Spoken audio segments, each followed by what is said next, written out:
Serious? Whose life did you unintentionally frick up? When I was like 8 years old, I was playing golf with another friend. I went for a swing and ended up splitting his jaw like in 10 parts or so. He now speaks a little bit odd. 15 years later. This exact thing happened to me, but I was the kid who got a club in the jaw. Accidents happen. I hold no hard feelings against the kid. I haven't seen him in years. A new guy at my old job, Bill, was bragging about his hot new girlfriend Cassie at our holiday party before we go on leave for 2 weeks. I see him with very pretty blonde just kinda standing around. Since he was new, I decided I'd help break the ice, show them around and meet some people. I walk over, introduce myself, say hi to Bill and then say, "And you must be his girlfriend Cassie. He's told us some great things about you." He goes white as a ghost. "No, I'm his wife Rachel." I didn't know what to do, so I made an excuse that I must have mixed them up with another couple, and made my escape. They got divorced a couple months later. Well, don't say you fricked up his life. More like helped save his wife a bunch of years, potentially decades. Pat, the alcoholic regular at the truck stop I used to work nights at. He used to come in every night for a bottle of Rumplemans before heading home. He was clearly a drunk but a friendly and good-natured one. One day he stopped coming in and nobody saw him for over a year. Then during my last week on the job, he comes in to get gas and I'm so glad to see him that I bought his traditional bottle of booze for him as a gift since I was leaving. 6 months later I learned that he disappeared for that year to cut his ties in the area and moved to the west coast to sober up and get his life together. He had managed to kick the booze and start rebuilding his life when he came back to town to pick up some things from his old home before leaving the area forever. He was on his way out of town toward a new life when I gave him that bottle. He relapsed and committed suicide a few months later. Holy crap, dude, that's rough. Don't take it too hard on yourself, you couldn't have seen it coming. I am honestly not sure. I worked for a company that claimed to be helping people. I stupidly believed in it. Turned out they were scamming people out of money. While I doubt I had a direct hand in hurting anyone, the fact that I ever unknowingly worked at such a place still makes me sick to my stomach. My parents. I came from a middle upper class family, so my parents paid for everything while I was in college. Housing, tuition, groceries, everything. I had my dad's credit card and at 20 I started going out to the bar and spending lots of their money. They continued to support me, to pay for everything, and I continued to abuse it for years while ignoring their threats that they would shut off the credit card, which they never did. My dad sent me a heartbreaking email one day that said I'd spent all of his retirement money and they were struggling to pay the mortgage. It absolutely broke my heart and I cried just thinking about it. It ruined my relationship with my parents. It's been a few years and I'm making quite a bit of money now. Our relationships are better than they've ever been. At any opportunity I can, I send them money and will continue to do so until they tell me to stop. I will forever be indebted to them for everything they have done for me, and I'll do anything I can to help them live comfortably for the rest of their lives, because that's what they've done for me. To those who grew up in a loving family, don't ever forget how much your parents love you. Don't ever take it for granted like I did. Man, your parents really shouldn't have given you unlimited access to their money. You can't undo the damage, but it sounds like you're now doing your best to repay them, so you're on the right track. The one that I'm now trying to unfreak up is my kid's dental health. I spent a few years caring more about pills than I did taking my kids to the dentist or just brushing regularly. Now when I have to take a kid to dentist to repair the cavities and or root canals that I caused them to need, now that I can admit to the damage I did, I feel really bad and admit I fricked up, and they're paying for me fricking up their lives even just in this one way. Your accountability is refreshing. Addiction is a dirty beast, and while you may not have made good choices in the past, you're doing the right thing. Onward, friend. I introduced a friend to anime and watched Madoka with him. Ever since then, he has developed a fetish for young anime girls and spends most of his time watching mo anime and splurges heavily on figurines, etc. Most people who watch anime are reasonably well-adjusted people. There was no way you could have predicted he would become an addict after watching a few episodes. I've told this story before. By sophomore year of college, I'd figured out a pretty good rhythm for partying really hard while still getting good grades. At the beginning of the semester, a friend of a friend joined our group. He was a freshman, super smart and also extremely straight edge. He never drank or even really been to a party. None of us pressured him into anything, just invited him to join us. But he started to get into the college party vibe pretty quickly. I guess I just assumed everyone had the same work ethic to school as me. Even though I went out a lot, like a lot, I still studied every night, never missed assignments, etc. But apparently my new friend didn't get quite as good a rhythm. He started to miss class more and more, went out more and more, forgot about major projects, etc. He ended up failing his first semester of college, and last I heard from him he joined the military and shipped out overseas. No clue where he ended up. It sure doesn't sound like his life is ruined to me. Just because it's a different direction than he intended doesn't mean it's a bad direction. College wasn't for him. That's the case for a lot of people. When I was 6 years old I was running around a portable classroom at school, while some other older kid was running in the opposite direction for his own reasons. Our paths converged at the corner and we smashed heads. My forehead was split wide open, and I got 13 stitches and still have a straight line scar in the middle of my forehead to remember it by. The other kid, being a few years older and a few inches taller, wasn't so lucky. His eyeball ruptured. I can still hear his screams. I tracked him down on FB all these years later to ask if he'd ever want to have a beer with me, and his response was pretty much, yeah, no, I'm good.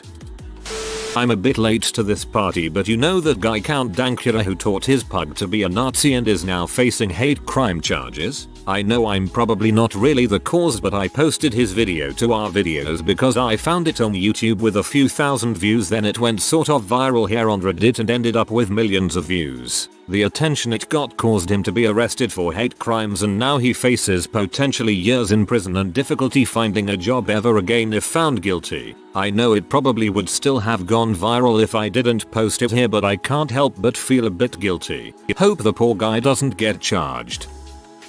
It was middle school and we were taking one of those state-based tests. I don't really remember the name, but it was the history portion. Our history teacher wasn't the nicest woman and she wasn't fair, so no one really was that thrilled to be in her class that day. I remember sitting down, carrying my backpack and tossing it to the side. I was in a bad mood and so I just kinda threw it down, not really caring about it. I just wanted to get this test over with and then take a nap, because they made us put our head down when we were done.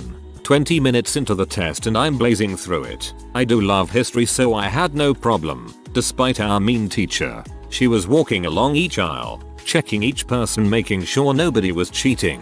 One kid already was yelled at so we were afraid to look up. I saw her shadow approach from the left side, slowly working down the aisle. Afraid to look up, I stared at my paper, but a scream next to me spiked my head up.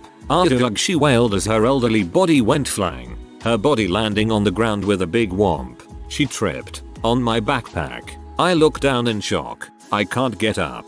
I can't get up, she wailed on the ground. I was frozen in fear when a teacher's aide ran to her. Aide, go get the principal. Everyone out of the class, she yelled. We all were rushed into the hall. More teachers arrived, then the principal. An ambulance came as there was a hospital close by and then she was taken away. Did you trip the teacher? Noodle tripped the teacher. It spread like wildfire. I was suddenly the kid who tripped the teacher. The next day we had a substitute and the principal in the class with us as we were about to finish the tests. This is why you are supposed to tuck your backpacks under your desk, not in the aisles. I never got in trouble for it. It was never pushed to my family. We got a replacement teacher who was actually really cool and history became a lot more fun again. I learned later our history teacher came back. She had damaged her arm and hip permanently, needing a walker. She was getting medically retired but came to say hello to some old students. I never saw her, but one of my best friends did.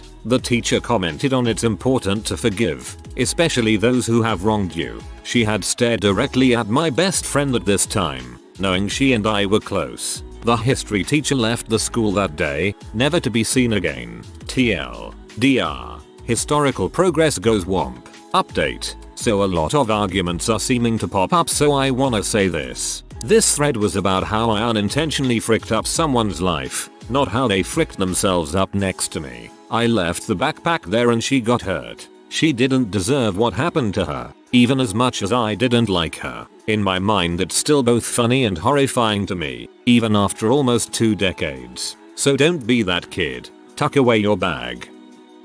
Introduced my classmate to League of Legends last year. Since then he stopped showing up to school 4 weeks at a time. Then he dropped out, and now he has no plans to do anything but play a league all day every day.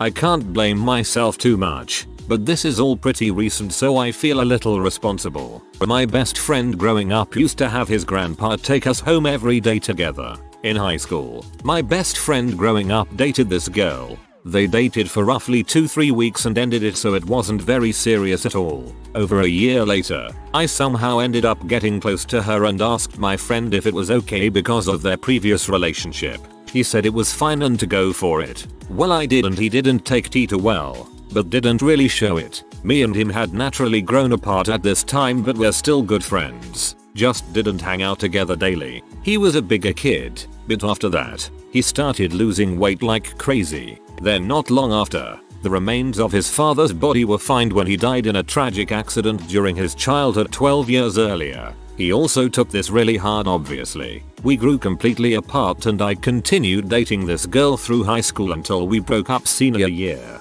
He couldn't handle seeing us around each other, so we pretty much stopped talking altogether. Freshman year of college though, we reconnected and spent some time together. It started becoming more frequent and he was coming to parties with me and we would hang out at his house. Around this time though, I reconnected with this girl. We had some time apart and getting back together at our age. We were taking it seriously. My friend didn't disappear this time, but I did notice he had slowly been drinking more. He was already drinking heavily before we got back together, but I thought it was just like all of us college kids were doing. We all drank, smoked, and generally did nothing if it wasn't schoolwork. One night though, I went to his house and noticed it was a bit much. I watched him drinking full glasses of gin and eventually blacking out in the backyard. I moved him to his bed and his girlfriend watched him all night. This was the last time we talked and he removed all communication with me. Years go by and I tried to reach back out. Him and his girlfriend had a kid, but broke up. He had blocked me on Facebook and if I tried to text or call, he wouldn't answer. Time just kept going and I always thought about him. 3 weeks ago, I get a call that he shot himself in his driveway. You can't help but wonder what you could have done or how much you contributed. I wished I had reached out. I don't think just the girl coming between us was the sole reason at all, but he had said to his ex-girlfriend that he thought about taking his life. He said he couldn't do anything right and he didn't have anyone to turn to. His life didn't go how it should have at all. He was top of our class and had such potential but decided to go to a smaller school at home. He failed out and stopped going while the rest of us moved in with our lives. I wish I would have tried more. Just want to say, it's not your fault in any way. You asked him if it was okay to get together with the girl and he said yes. He didn't have to, and many people would not have even asked. My best mates when we were 14-15. He was a typical rich kid whose parents paid for whatever he wanted. He was pretty spoiled, but he also understood you have to work to get things. His dad taught him well. Well, anyway, I got some weed off another guy in school and gave him his first session, and after that we were smoking it all the time. He moved back up north not long after and hit the hard drugs and is now smoking a lot of them. I know it's not completely my fault, but I can't help but think if I hadn't given him that session he would have never got into the heavier drugs. Most teenagers experiment with drugs. It was potentially inevitable and 100% not your doing. According to my ex-wife, I single-handedly ruined her life. Seems to me that if you have a lesbian affair then empty the bank accounts before filing for divorce, and my lawyer gets the courts to make you pay me a lot of money, you may have some responsibility in your own demise. I'm glad it worked out for you, as best as it could in that situation. Incredibly stupid coworker sent an email to my business account, calling in sick. Unfortunately, I was sick that day, too, and her husband was my stand-in. He read that mail and called a divorce lawyer, because his wife had left the house as usual. When she came home from work, in her lover's bed, her husband had already organized a removal company. So very not sorry. Cheaters deserve the worst. Sounds like she fricked up her own life and got caught. Not your fault at all, LMAO. My parents. Although they had me intentionally, I don't think anyone was expecting complications and mental illness. I mean, yeah, there's always a risk, but I doubt people honestly plan for their child to have it. This is what I'm afraid of. Sometimes I feel like I am a burden because of my panic disorder and all the issues that came after that, while my parents say they do everything they do with love. I was attending a gifted and talented boarding high school. I ran away in my senior year with my girlfriend, who was a junior. She was having issues at home with her deadbeat dad coming back into town, as well as some creeps online. The issue was blown way out of proportion. We got caught over the state line. I quit the boarding school eventually and graduated from HS back in my hometown, eventually going on to college. She also eventually dropped out of the boarding school and went back to her hometown. She married some Indian immigrant, got pregnant, and once the guy got citizenship, the guy dumped her. However, her in-laws, luckily, took care of her, as she was the mother of their grandchild. I wonder what would have happened had I not run away with her.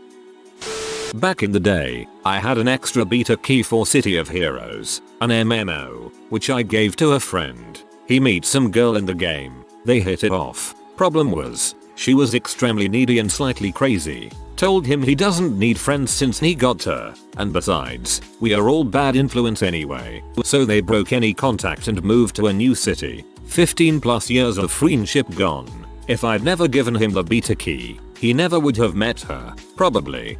That was all on your friend. Ultimately, he made the decision to kick his friends to the curb over a girl. I was in high school when this happened, around 4 years ago. I had this classmate, let's call him Kevin, who was quiet and normally kept to himself. Others sort of found weird, but nothing seemed out of the ordinary with him. One afternoon, during one of our classes, I see that there's a USB lying under Kevin's chair. At this point, I didn't know whether it was his or not, but I grabbed it anyway. Impulsively, I told my friend with a laptop to load up the USB and see what was inside. We didn't expect to find a crap ton of furry pee in there. Suddenly, Kevin comes bounding in, grabs the USB, runs back to his chair and buries his head in his arms. Turned out he was a huge furry. After that, he was known around our batch for being the weird guy who's into furry crap. And he has no idea that it was me who found his USB in the first place. Chatting about people and relationships and whatnot with my colleagues. Chill conversation, friendly banter, then said something about another colleague apparently being with another colleague. Was given a weird look. Boss asked me where I heard that, to which I replied another colleague who was on sick leave at the time because of a surgery. They nod knowingly and we begin talking about the weather or something. Colleague on sick leave was fired because they weren't supposed to tell people about the other two being together apparently. My workplace has a good reputation in the industry and our boss has a lot of connections. If they attempt to get a job in the industry anywhere in the future, they are going to get a less than stellar review from the boss, and probably will have an extremely difficult job finding a job. Whoops.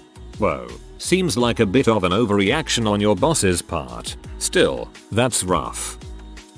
I guess you could describe him as the trenchcoat kid. Let's call him Bob, because I don't want to keep referring to him as trenchcoat kid. It feels wrong of my middle school. Bob was a pretty troubled kid and was picked on quite a bit by people. One day our class was at a nearby park for a type of relaxing field trip after midterms. Some of my friends and I were being dumb kids and sword fighting with sticks. I didn't know that Bob was nearby watching us, and during our sword fighting I swung the stick around behind me trying to be cool. Turns out I accidentally hit Bob with it and it was his last straw before breaking. He tackled me from behind and started choking me until I lost consciousness. I was told that one of my friends tried to pull him off while others went to grab the teacher but couldn't get him off me even after I was out cold. He was expelled and sent to a juvenile correctional facility for what basically amounted to attempted murder. I have no idea what happened to him since then, but I wonder how his life would have turned out if he had gotten help instead of shipped off like a criminal, all because I was being stupid and accidentally hit him with a stick.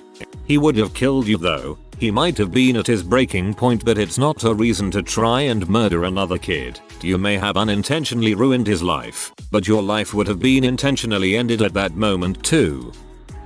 I'm sure it's not 100% my fault, but I think I had a hand in ruining my parents' marriage. My brother and I refused to sleep anywhere but our parents' bed, like, for an extremely long time. Years. Eventually, my dad started sleeping in my bed and I slept where he slept, next to my mom. This went on for like 2 years. I know they had other problems, but now that I'm a husband and a father, I understand how important intimacy is to a marriage. It really helps keep those lovey-dovey feelings rolling. I can't help but think that if they could have shared a bed, there is a good chance they would have been able to work out their other issues. And I think they know that too. I completely understand. I slept in my parents' bed with my mom and my dad slept in my bed, the couch, until I was about 8. Then my sister came along and she slept with my mom until she was probably 9/10. My mom cheated on my day for like 9 years. Even though that's totally her fault, I feel like my dad didn't give her the intimacy because we were in the way, so she found someone else. Mine because of a girl. I valued her so much that I gave up my education to keep up with her demands. Now she is master's degree holder with $12k month salary, and I am hardly making $200 month to keep myself rolling. PS. I come from Pakistan and here PKR 20,000 is roughly equal to $200 which is above average earning for most labors locally. PPS. She is in Chicago these days working for a software company, and she studied in Pakistan. A friend of mine in high school. We were taking a statewide exam on European history and the second part required writing 3 essays. 1 in response to a series of documents and 2 extended response essays based on given prompts. All 24 of us took the exam in a large auditorium with nothing separating people, and yet 2 obviously were barred from talking, sharing answers, discussing questions, etc. General test stuff. Anyway, essay section starts and my friend next to me starts motioning to me on the side of the table with his hand. First he holds up 2 fingers, then 3, then 2, then 3, repeated a few times. Now, I have no idea what this means. Literally zero, zilch, nada, and I'm terrified that we're going to get accused of collaborating and have our results nullified. So, I just flash him a peace sign. 2 fingers. He nods and begins writing. Crisis averted. After the exam I ask him, what was the point of the finger gestures, and he responds, oh, I was asking how many essays we had to write. Thanks for the help. Needless to say, he did very poorly on that exam. Fricked up his life? No way. He went to a good school, graduated high in his class, etc. But I definitely fricked up that class for him, and the guilt of it has been looming over me for years. Man, this is hard. My druggy ex-boyfriend. Just before we broke up we were talking about heroin, why people kill for it, and he said he would find us some. Was my idea. We broke up and a while after he said he found some. Would I like to come over? I declined because I quit and was only a few months clean from drugs. He ended up using it and is now a full-blown addict. This makes me incredibly sad. I've turned my life around and he wouldn't have bought the heroin if I kept my mouth shut. I heard from a mutual friend a while back. She said he lost all his teeth and his hair is falling out. He was such a great guy, but the drugs ruined him. He bought the H without you. I know that, in getting clean, you have probably had to learn a lot about being accountable for your own decisions. He is accountable for his, too. My ex-wife. After our divorce, she spiraled pretty badly. She's better now, I've heard, but it affected her a lot worse than it did me. Can't help but feel a little bad about that. My friends, and subsequently, her families. Our group of friends decided to just go out one night and party like crazy. We were just being dumb and doing stupid teenage stuff. We were all reckless, thought we were invincible, and then she died. I don't feel like it was solely my fault, but I do feel like I contributed to ruining her life because I was there and I was being as irresponsible as everyone around me. I get physically ill when I see posts about her every now and then. It's even worse when I interact with her parents, which isn't often. And I know that's terrible, but I can't bring myself to face them. I almost puked when they were tearfully telling my friends and me stories of my friend's childhood and talking about the things they regretted with their parenting. As though them yelling at her over not cleaning her room or stuff like that while she grew up led to her death. We were the worst thing to happen to her. You should consider getting counseling. My boyfriends. His parents won't let him be with me and their entire family dynamic has gone into the ground because of me. Sounds like his parents did the ruining if you ask me. If they truly cared for their son, who he wanted to be with wouldn't change their relationship with him at all. Sounds like all you did was reveal something that was always there. Better he find out now than when he is an adult and really needs help with something they might not approve of. I introduced an uptight techie friend to marijuana. He quickly escalated to a daily smoker, then to a user of harder drugs, and then went completely mental. Ended up committing financial and sex crimes and is nearing the end of a 5-year prison term. I wish I'd never smoked him up and just let him stay uptight. I unintentionally fricked up a friendship when I asked a longtime friend why his mom was using a walker. She hadn't before. He responded with she's 50 and getting old. It seemed like an odd response. Most 50-years aren't using walkers. I told him that most 50-years don't use walkers and he told me she has had a hard life. I didn't think it was a big deal of a conversation at the time. 1 month later and I get a text from him telling me to never speak to him again because I talked down about his mom. I didn't mean to talk down. If I didn't, now I lost a friend. If you are new to the channel, you can subscribe. I publish new videos every day. Until then, check another video.